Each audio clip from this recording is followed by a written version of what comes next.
السلام عليكم. اليوم غادي نحضر معكم عصير مختلف على العواصر اللي كنحضروا بالشوفان وحبوب الشيا والتمر والبنان. كيعطي واحد الطاقه ومشبع نهار كامل، تحضروها السحور او الفطور. خليكم مع المقادير وطريقه التحضير.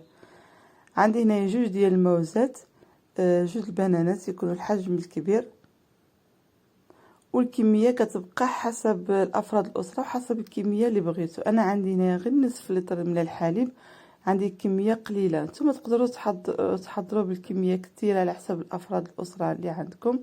انا عندي هنايا جوج البنانات وسبعه ديال التمرات، حيدت لهم العظم ديالهم، وعندي هنايا 3 الملاعق ديال الشوفان.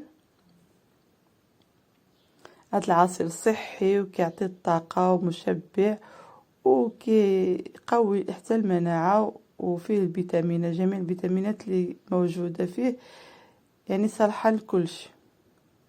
عندي هنايا حبوب الشيا، عندي واحد جوج ملاعق ونصف ديال حبوب الشيا.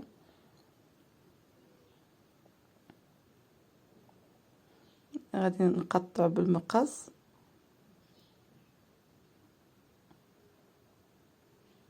ها كيفاش كيكون حبوب الشيا اللي ما كيعرفاش. غادي نضيف جوج ونصف ديال الملاعق ديال حبوب الشيا. هاد حبوب الشيا يعني صالحه للجميع ومزيونه بزاف، وحتى الناس اللي عندهم السكر كتصلح لهم بزاف. عندي هنا نصف لتر من الحليب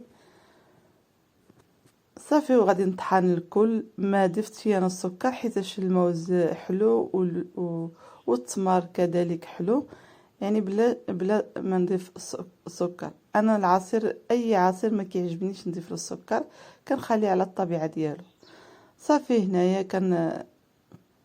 كنحطوه هذا في الكاس، كنكبو في الكاس.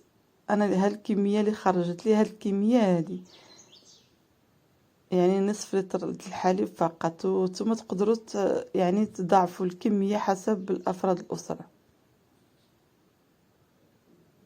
تقدروا تناولوه في السحور او في الفطور، كيجي لذيذ بزاف وكيعطي الطاقه مشبع، يعني يخليك نهار كامل ما كتحسوش بالجوع. حتى الاطفال ديالكم مفيد ليهم، واخا بلا رمضان يعني مفيد. عندي هنا العصير ديال الفريز، عملت فيه غير الفريز والحليب فقط بلا ما صورتوش معاكم.